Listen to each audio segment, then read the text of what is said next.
Hello, everybody. Come on into the room as we get ready for another review of tonight's Smackdown with BroDown. I'm your host, Mac Davis, and of course, with me each and every week is none other, and we got to get these guys situated in the right boxes here, so let's do that right now. The most hated man in professional wrestling, Vince Russo. No, he's the most hated man here of all of us. Yes. We even hate him. Yeah, no. Look, I got to tell you something. I got into something earlier this week on Sportskeeda with Bill Apter. And Bill is probably watching right now, so he's probably going, uh-oh. But Bill had, he was kind of giving a little bit of a rant about people talking about John Cena's heel turn being a total flop. I had the distinct impression that maybe he was talking about some of the things we've said on this show. So I kind of went back at him a little bit on that. So watch that later this week on Sportskeeda because there's some disagreement on how well the heel turn for John Cena has been. And Vince, I know you would enjoy to see this. I really think you'd enjoy it. So yeah, no, I definitely look forward to seeing that exchange. Yes. And Bill, I'm sorry, I didn't mean to call you out like that, but I had to bring that up. Well, I'm not. Bill, I'm not. Bill, shut the hell up and leave us alone. We didn't ask for no goddamn criticism from you. And next time I go to New York, I'm gonna specifically look you up and just slap the hell out of you. Not really hard, just just like He'll give you a good little ceremonial, a ceremonial slap. That's what serial moaner. Hey, look here. If you want to be a part of the show, now we've got nearly 200 in here right now. We just got underway.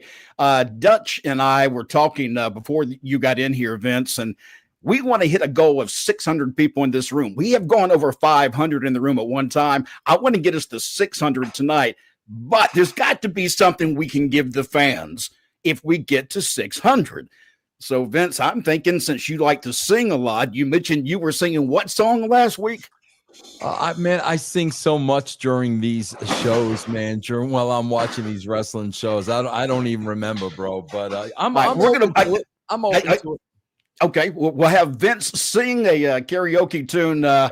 If we get to 600. We're at 208 right now. Please pass us around. Let everybody know we are live right now. And to be a part of the show, all you have to do is get a super sticker or super chat, just like Ethan has done for, good Lord, am I saying this right? $99.99. Whoa, what about that, Ethan? Brother. Thank you, man. Yeah, awesome. Man. Obviously, no disrespect to the woman, but why in the heck did WWE start with a Jade and Nia match? It was clumsy. The crowd didn't care, and it was not a match to open the show. Ethan, I don't think you'll have any disagreements from some of our crew here. Vince, what did you think? Well, you know what? I got to tell you, man, one thing I saw throughout this show, and I'm going to tap out to you guys because you guys are the workers. I am not a wrestler. But Dutch, tell me if I'm wrong. This wasn't the only sloppy thing on the show. There was so much sloppy wrestling. Even the ending with those four guys in the ring, it was so sloppy. I don't, and I felt it in the three-way with the guys. Definitely felt it in the three-way with the women. I mean, Dutch, what did you think about the work on tonight's show? Well, to me, I couldn't tell that much difference from the other show. It's just a wrestling show, and they're just talking about. They work actually no direct angles to the show. It's already made, so they're talking about the show. The announcers are the entire time.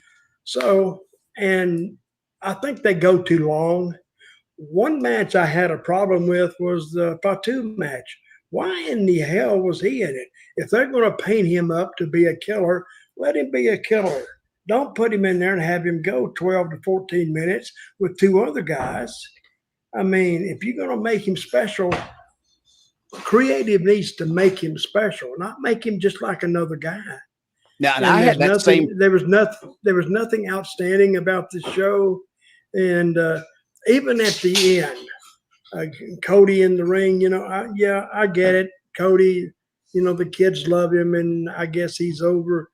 But to me, personally, would I stay if I'm not getting paid for this show to watch what he says? No, not really, because I don't think Cody is.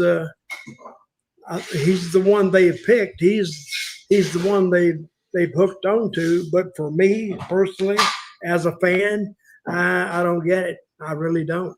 Well, I did figure something out though tonight. I did figure out why Cody was away for like 6 weeks.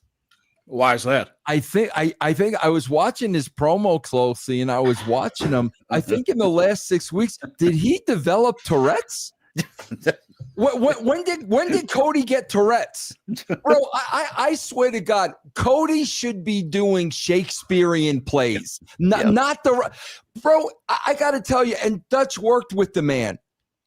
It blows me away that this guy came from the loins of the great Dusty Rhodes. This kid is everything his father was not.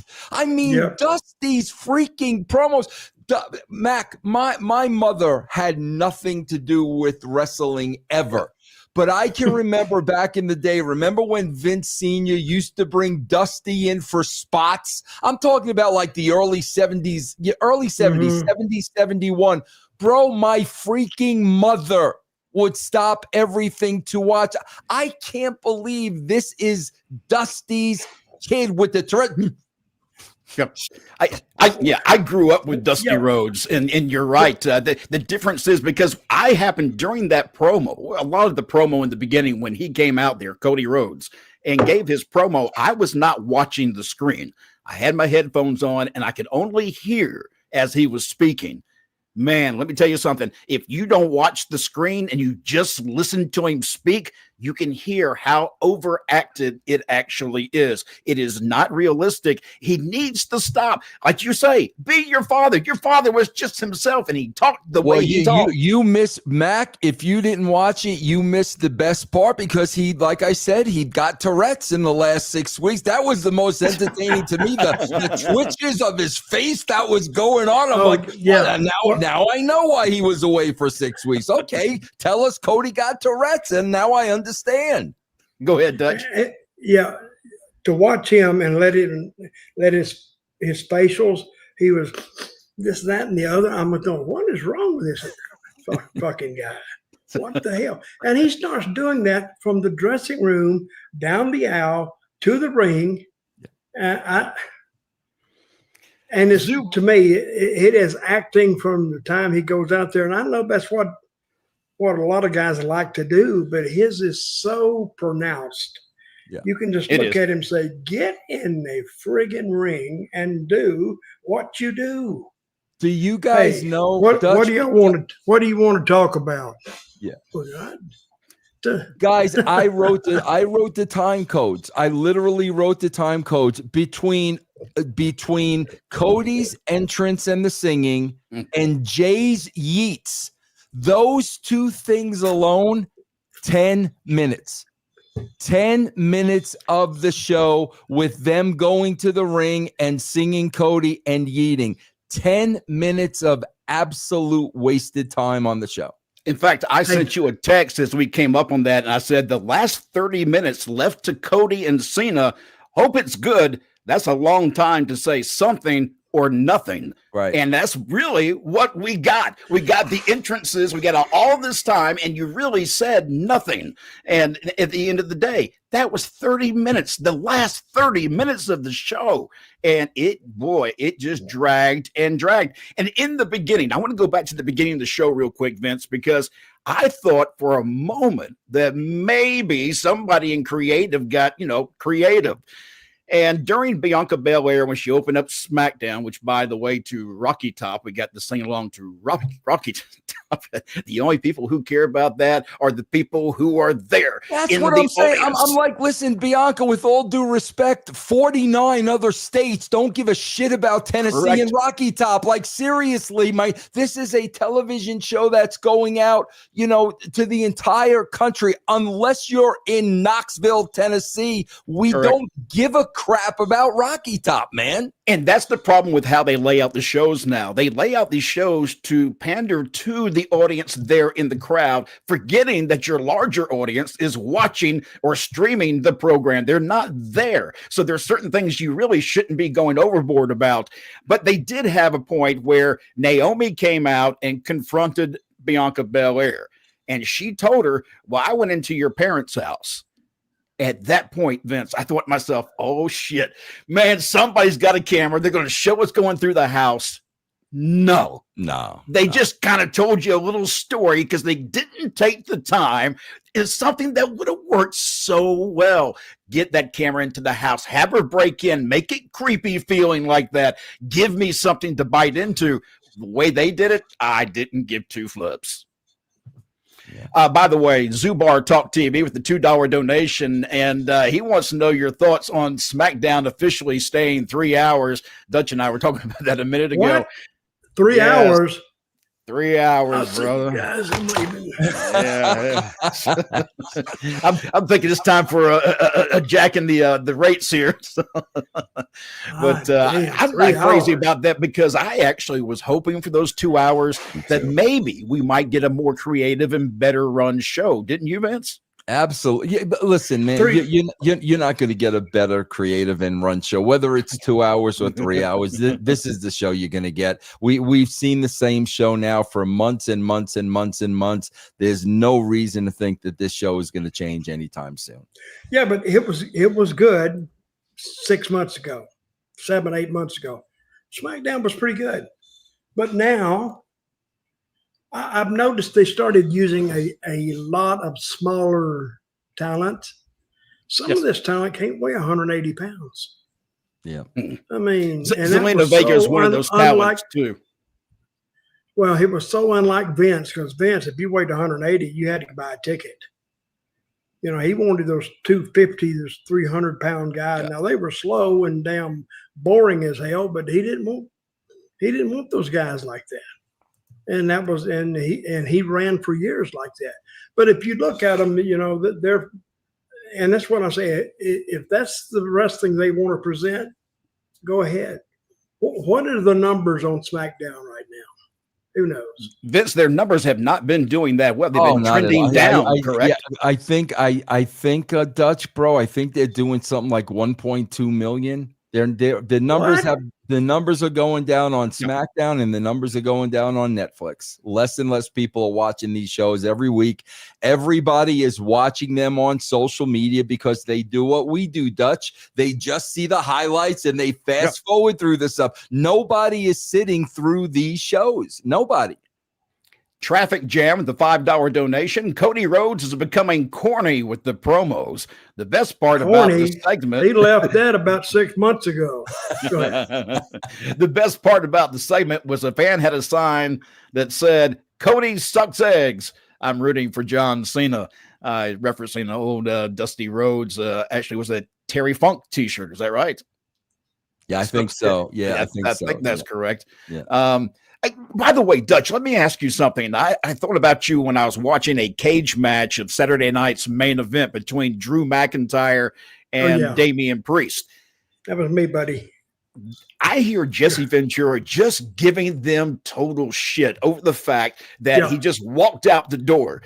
I did grow up that you had to go over the cage and hit the ground with both feet in order to win the match. When did it change? I don't know. I guess it changed just, and they don't tell you. You know, it's like playing a football game. Don't you score the touchdown when you cross the line with the ball in your possession? And they changed the rules, I guess, without telling anybody else. So he walked out the gate, the door, and all of a sudden he's the winner. You know, I've had independent matches where I've been in a cage and people have had different ideas about going through the gate or over the top. But Vince, as creative, I would imagine going through the door opens a little bit more creativity for the writers. If they really want to be creative, they could use that exit through the door as well, right? Yeah, they can, but it wasn't a creative finish.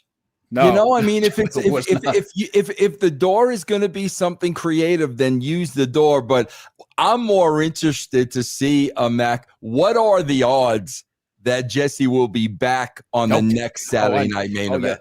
Yeah, because he was flat out just he wasn't having it, Yeah. And the ending was the ending was very flat. Reminded my first girlfriend, very flat, but it was just it was not that good. By the way, 407 of you in the room right now. We're trying to get to 600. Pass this around. Let your friends know we are live, and to be a part of the program, you can just leave us a super chat, and we'll throw you up on the screen and talk about other things.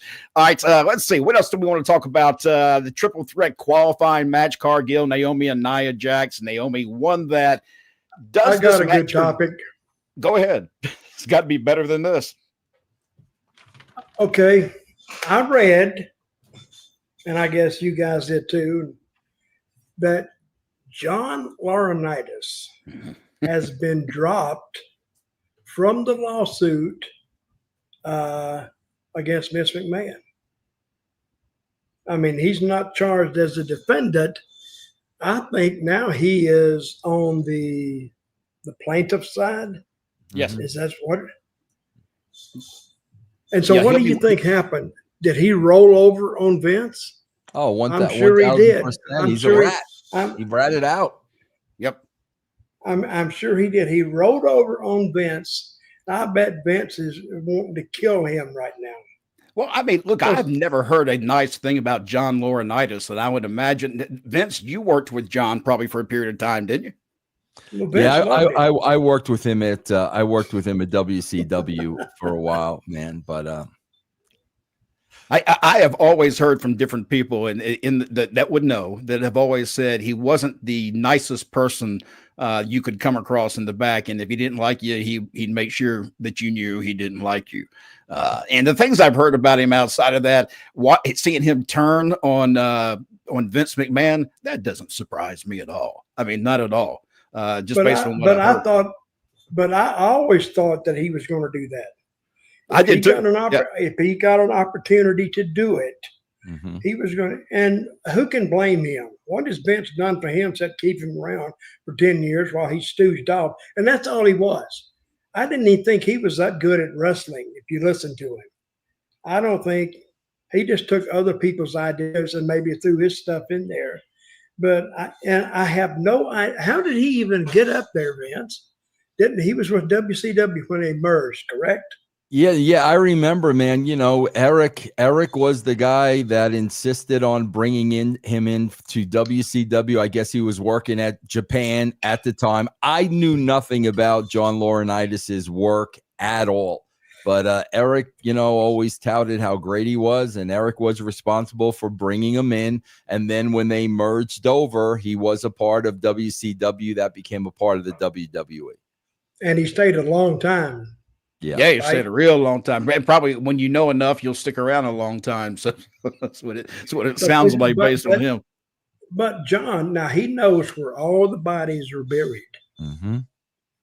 And when they get him in there and they say, now we're going to bring you over, but we need to know all this other stuff. So you better, spill your gut or we'll go back on it. And there's no telling what they're going to come up with now.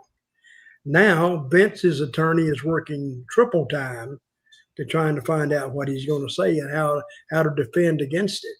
And of course, that's on the heels of the fact that Vince McMahon has announced that he is starting a new company. That's other big news right now. Do you believe that? Do you believe that?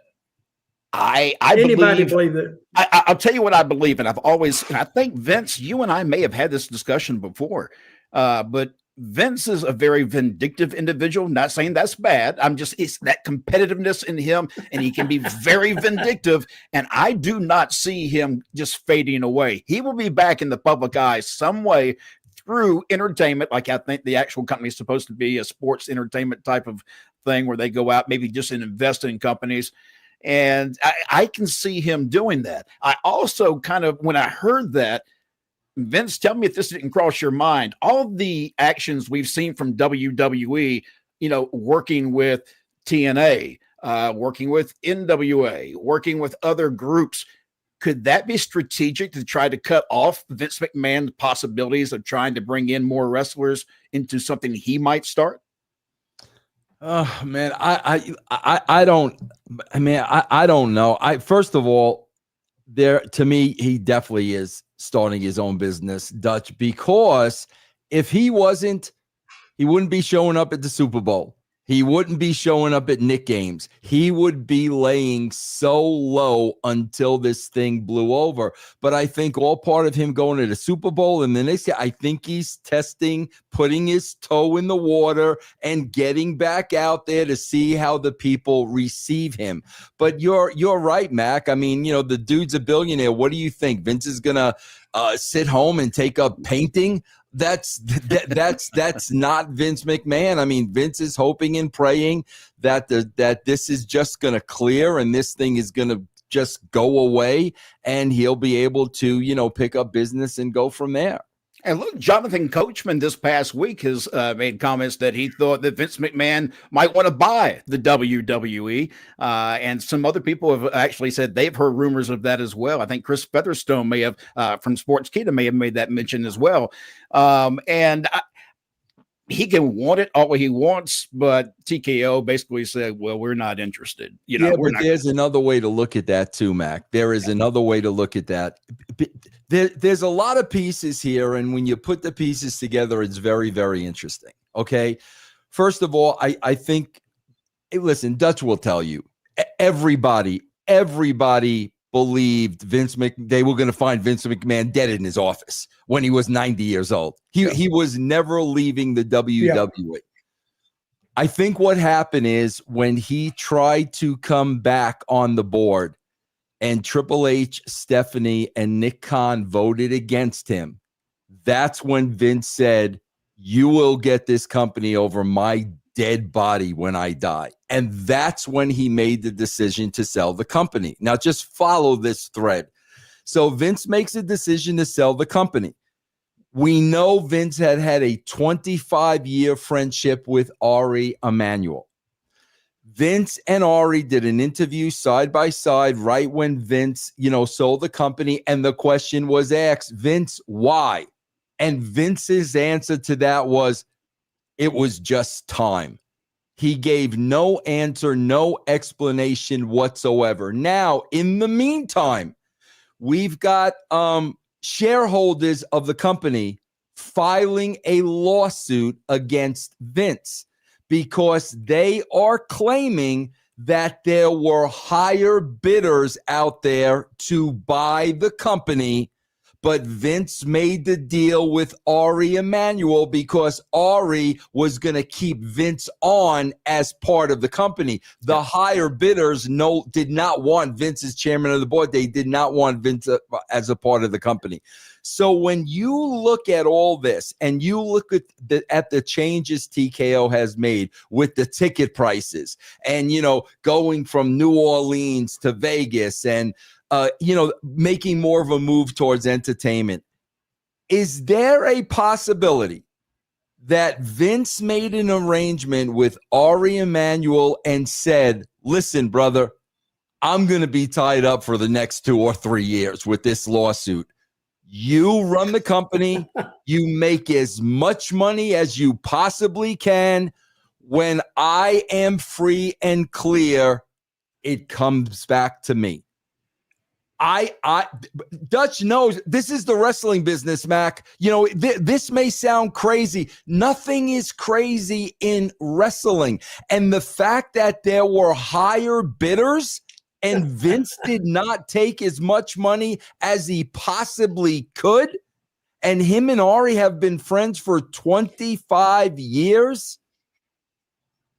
Hey, look, that's not saying that's what's going to happen or that's what's happened, but it makes a lot of damn sense, though. It really does. Dutch, I can hear you, but I've noticed I can't see you. That's a pretty good analogy. Oh, you can't see me? Oh, I can see you, but you're not moving. We can hear you, but you're frozen. Yeah. And tell you what, while you're working on that, let me talk about Michael. Anyway, I like that analogy. Yeah, it was good. Michael, Jesse should recall that Bruno walked out the door. Do you know what that means? I guess he's talking about Bruno Sammartino must have walked out the door during a cage match, I guess. Yeah. Yep. Yep.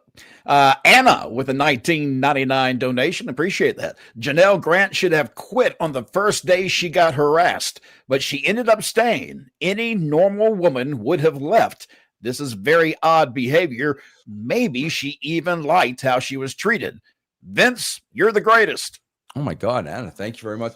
Guys, I don't know about that because Mac and Dutch follow me for a second, because this past week, man, when this stuff came down with Laurinaitis, I really tried to put myself in John Laurinaitis' shoes. Bro, when you are working for a guy that powerful, he owns you. He owns you, bro. And you know, you may be doing a lot of things that you really don't want to do because A, he's paying you a lot of money. You're depending on that money. And B, you're intimidated and you're afraid. And who knows what this guy might do if you don't go along with what he says. It's a very difficult position. Mac, listen, I'm going to be honest with you. The reason I left the WWE was Vince McMahon said to me, Vince, why don't you hire a nanny to raise your kids? Yep. Mac, 95% of anybody else would have hired a nanny. They would have done exactly what Vince said to do. I'm Italian and I love my family, so I was like, go F yourself, and I left. But people don't understand when you're working for somebody that has that kind of power. And it was the same with Janelle Grant. You know, the more and more and more that Vince was, you know, making her a victim and a subject, it's just very, very difficult when somebody is that powerful and they're holding your livelihood in their hand. And if you tell them piss off and leave, you don't know what's going to happen. And I guarantee you, Johnny Laurinaitis was probably going through a lot of that. Now, I'm not saying his hands are clean by any means, because he's a grown man, Mac. Yeah. He could have said, F you, I'm not doing that, bro. It's immoral. I'm not doing it. I don't want anything to do with it. But, you know, allegedly he went along with this stuff. But also, man, that's being put in a position where your life can be absolutely ruined if you don't do what the boss is telling you to do. But if you don't do what the boss is telling you to do in any other job, I would think that you could actually just quit the job. I mean, but you're saying it's difficult to stop the job. I mean, it comes down to you making that decision to leave that job. I'm just playing devil's advocate here, guys. And I'm with you, Mac, but think about this. Think about this. Bro, Johnny Laurinaitis, outside of Vince McMahon, he probably had the second most powerful position in the wrestling business. Where's he going to go? He's going to go work in a bank? Like, well, I mean, but if you're working for somebody, I mean, if I went to work for somebody and I knew that they had criminal activity going on that could really be, you know, hurting someone, my ass is gone. I don't want to be a part of it. Now, I understand where you say somebody might come along and say, well, I need the money and I've got to keep working. I understand that, but still, you're making the decision then to stay. You know, well, so Mac, it's not only I need the money. It's wrestling is all they know. Look at freaking Ric Flair. I mean, come on, man. Look at Ric Flair, Mac.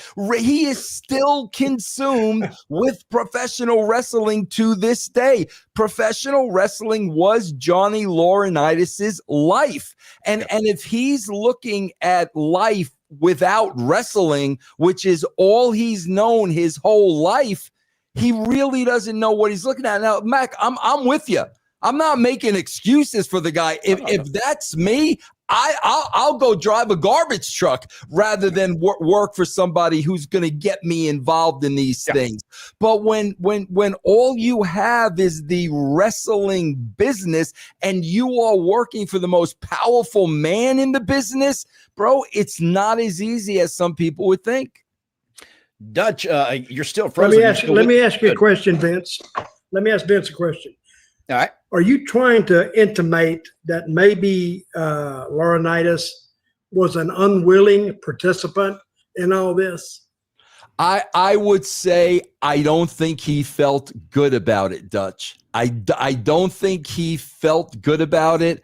I felt like he felt he had no choice. Either I do this or I need to go find another profession.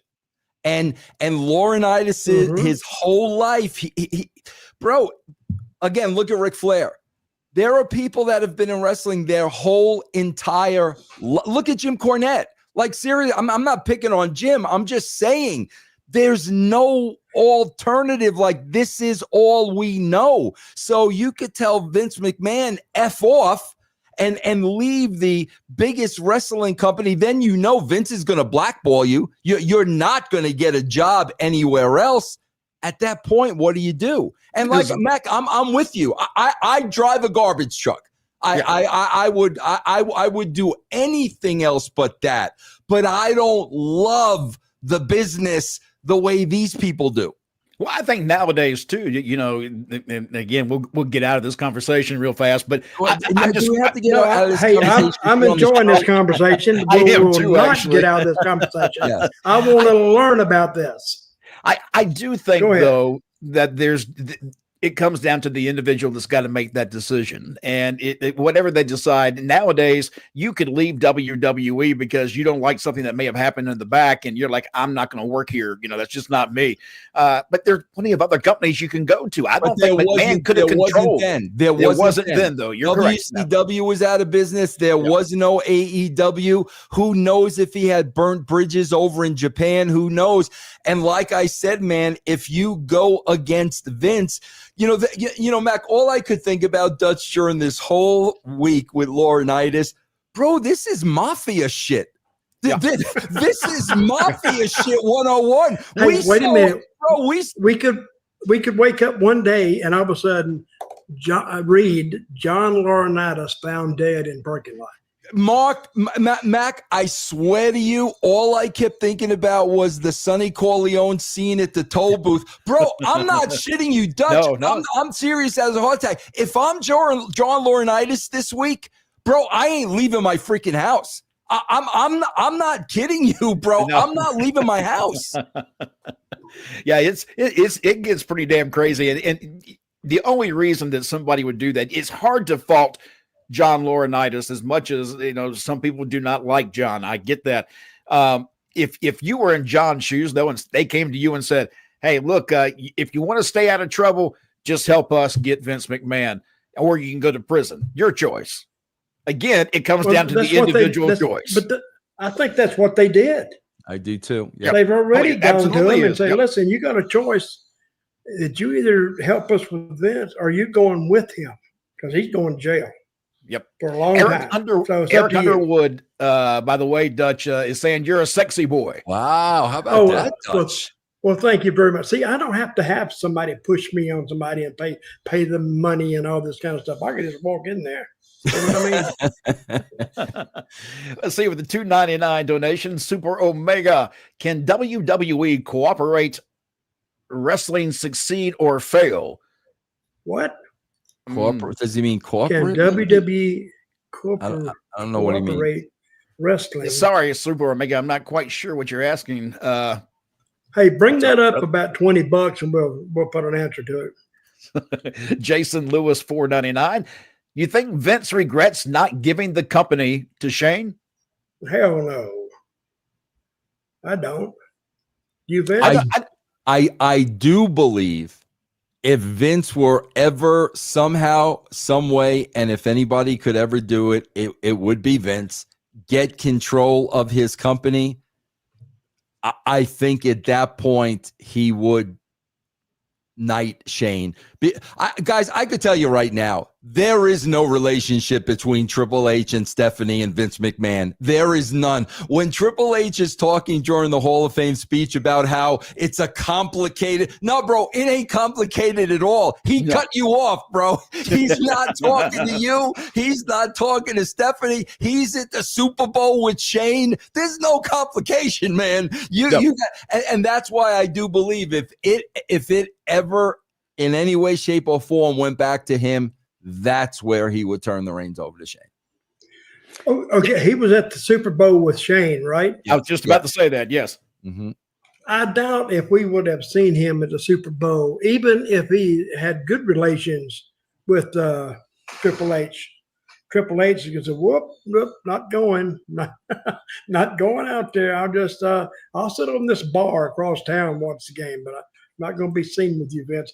And he knows that. If he's hanging around with him, he's guilty just like Vince is. Yeah. If you ask anybody on the street, say an average wrestling fan, if Vince is guilty, what do you think they'd say? Yes. What do you think? I believe the average person would say that he's guilty based on what they've heard. But there was actually a poll, Mac, just so you know. There was actually a poll. I covered this on one of my shows. I think it was 24% felt he was guilty. 66% were on the fence. They did not know one way or another, and like 8% thought he was not guilty. So you got about 65% of the people that don't know. And probably because of the conversation we just had, because there's so many variables about, well, did she stay? Did she choose to stay? All those things come into mind. So people really don't know. What they do know are just some of the salacious things they heard about, laying a dump on somebody or whatever, or all the crazy stuff. That's what people have really heard, but they haven't really heard the facts yet, which is what I imagine we'll eventually get to at some point or another. Well, think about I don't think this, so. man. I don't think they're going to have a trial. You don't think it'll ever get to a trial? Hell no. Vince is going to settle. He's got $1 billion. So if you can't work out an arrangement with $1 billion behind you, and she's going to walk away with about $100 million, I would think. As long as he keeps paying her. That's my thinking. Think about this, Mac and Dutch. Okay, Mac, we saw. Allegedly, let's just use the term alleged. Okay, we allegedly I like that saw, word. Alleged. We allegedly saw Vince McMahon's tweets to Janelle Grant. Well, guess what we're going to see now? Vince McMahon's tweets to John Laurinaitis. Oh yes, bro, and Dutch is absolutely right. If there is anything there is no way Vince can let that go out. Absolutely no way. No. The final signal. Is it true Mariah May left AEW to join WWE soon? I have not heard for sure if that's the case. Have you, Vince? I've just been hearing rumors about it. That's why I don't know for sure. Dutch, do you know anything about that? Yeah, Mariah called me today. I don't even know the girl, but see, that's the deal, that any group that starts up, everybody wants to go to WWE. Yeah. That's like the NFL of wrestling. Oh, you can play down here in AEW, and I don't want to say anything bad about them, but they are considered lesser than WWE. And you watch their show, and you watch a WWE show and how well it's produced, regardless of the content. It is produced well. and AEW, sometimes it has a lot of, warts and calluses and everything else on the broadcast, and they don't even clean it up. Yeah, but and speaking about a wart. WWE, everybody wants to go there. Go ahead. You're talking about a wart on AEW wrestling. Just recently, there was a match with Kyle Matthews and Adam Cole, and he picked him up and dropped his head on the outside apron of the ring. Man, he's lucky he didn't just kill that guy. Adam Cole is not that big. In fact, he's gotten smaller. Every time I see him, it looks like he probably weighs less than Zelina Vega. But he's tiny, and he picked that boy up and just knocked him out cold almost. Yeah. Who did this? Kyle Matthews to Adam Cole. There's a video. If you look it up, the video is bad. Yeah, I see so much because, Mac, I know guys like you. I know guys like Dutch. I do a show every week with Al Snow, and bro, back in the day, you guys took the bump. You guys controlled the bump. everything was out of control. Bro, I see so much every week where these guys are in no control whatsoever of their bodies. They don't know how they're going to fall. They don't know where they're going to fall. They get tossed through the air. They're not taking their own bumps. That's what you guys were all about, protecting each other. You took the bump. You were always in control. I see body parts flying all over the place and landing on heads and landing on necks. And it's almost like, bro, I swear to God, the odds are getting smaller and smaller and smaller of you not getting hurt. Back during Dutch's day, Mac, and when you worked, you guys would have to F up pretty bad for an injury. Now it's 50-50. Yeah. Maybe we'll get hurt. Maybe we won't get hurt. And bro, this is a work. It's a work, guys. Nobody's supposed to get hurt. And SmackDown tonight was full of those kind of things. I saw a bunch of times. I know, because I wear headphones and my wife is already asleep when the show's going on most times. And I'm sitting there and every once in a while I'd go, oh my God, because I thought, that's it. This guy's killed. There were some horrible spots tonight where people really could have gotten hurt and they didn't, luckily, at least not that I've heard of it as of yet. But it did look pretty sloppy in places tonight. WWE has an agent in charge of each match. And if something like that happens in a match, I will say one thing for Vince McMahon. He would ream that agent out. Yeah. He wouldn't ream the talent out. He would ream the agent out. Why did you let this happen? Because I've seen a lot of dangerous stuff in the ring, and one guy wants to do it and wants to get his stuff in, and the other guy, he wants to take it because, he wants to cooperate. But a lot of those guys, man, I've seen some things before. Would I take it? Not no, but hell effing no, I wouldn't take it. I still say too. I would literally run from the ring. There are things I was now pretty where fast too, right, Vince? You still are, Dutch. You still running from the women, Dutch. Never caught me. Yeah. By the way, we got a few more minutes. If you want to be on the show, just drop us a super chat. We'll put you up on the screen and get you in here before we close out tonight. There were several things tonight that drove me crazy, but the biggest thing was about halfway through the show, I noticed that there wasn't one single freaking star halfway through the show already. And the only sign of a real star on the show, big star, was at the end of the night. Again, I'm going to go back to the creative part of it, Vince.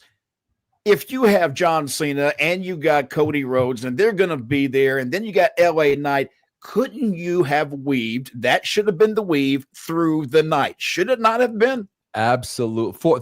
The show should have been built around the four guys who were in the ring at the end. Mac, they've done the same thing the last 2 weeks on Raw. CM Punk is in the building. You're seeing him the last 2 minutes of the show. The entire show stinks, and CM Punk is coming out for the last 2 minutes? Yeah, makes absolutely no sense, and it really drives me crazy. Go ahead, Dutch. Yeah. Let me ask you something. Didn't last week Smackdown start off with a three-way? And it's almost the same way they were doing it. Interview in the ring, somebody come in, and the original person disappeared. Tonight it started with Bianca Belair. She was talking, but it ends up with her leaving and three other girls coming in the ring, and Naomi was one of them. Who was the other girl? Jade Cargill and Nia Jax. And not only, and they took it over, and not only, if you ask me.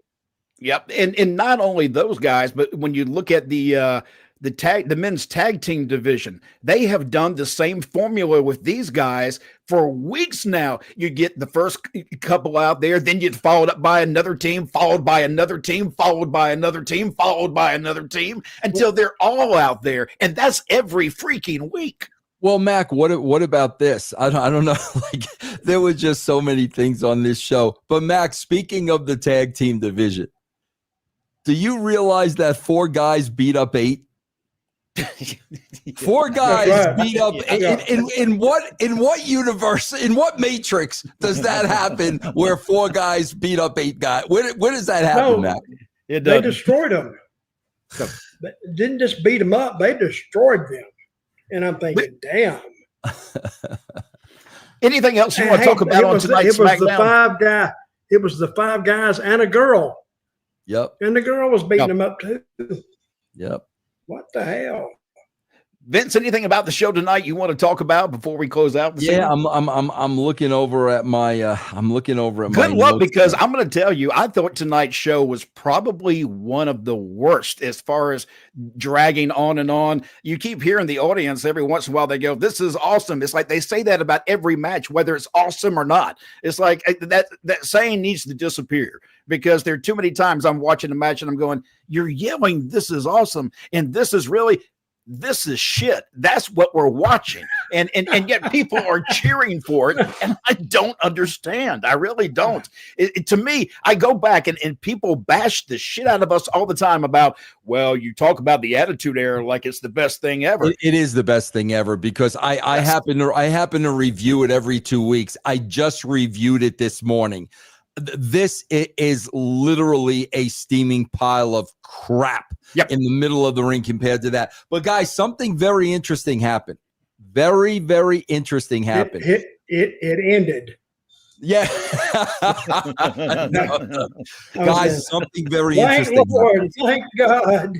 Dutch, listen to this, because you're going to be interested in this. If you guys notice, on both Netflix and USA Network, when they start chanting holy shit, and you effed up, USA Network and Netflix, they kill the audio. Yep. They kill the audio.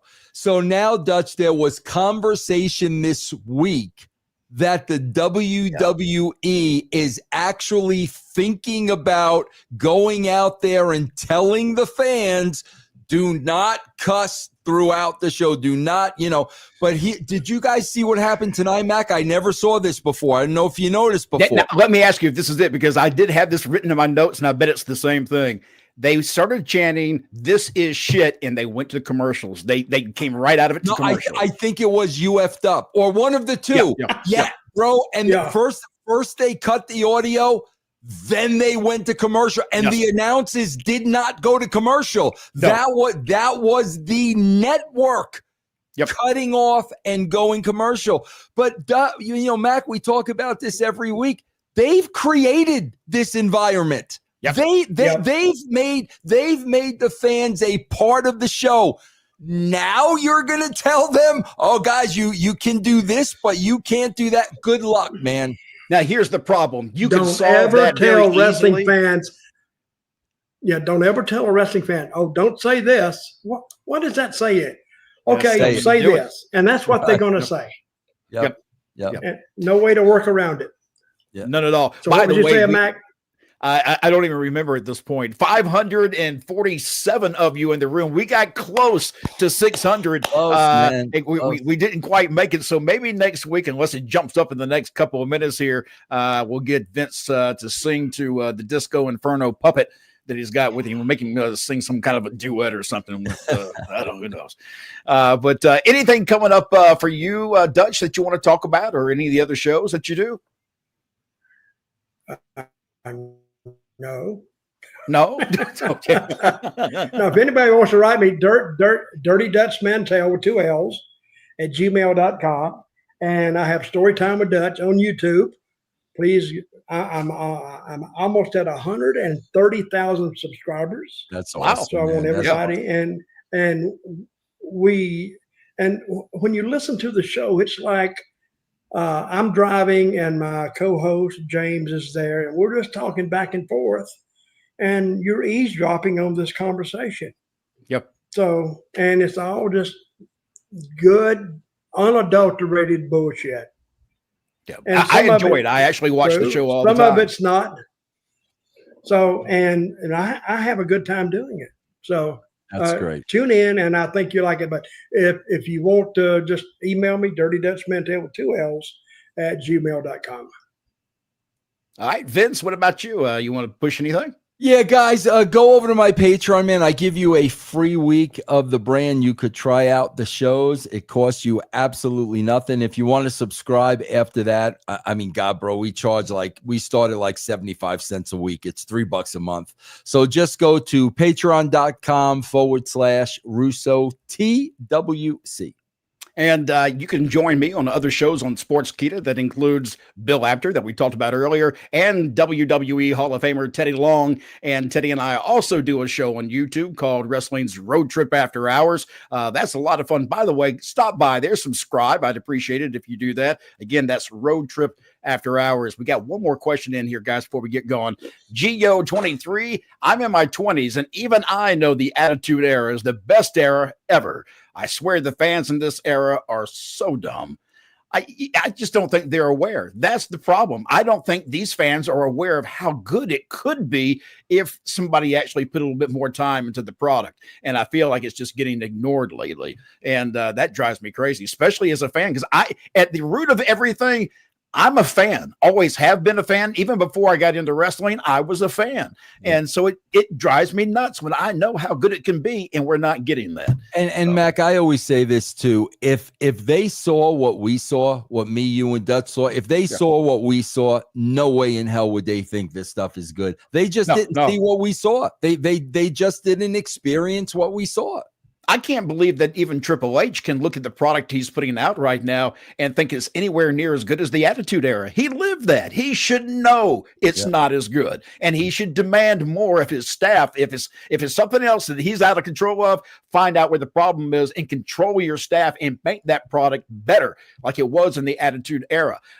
Despite the fact that you've already got your money, give us something good to watch. That's all I ask. Oh, very nice, Mac. All right, guys, we're out of here. I'm Mac Davis. That's Vince Russo and Dirty Dutch Mantell. We'll see you again next week for more BroDown.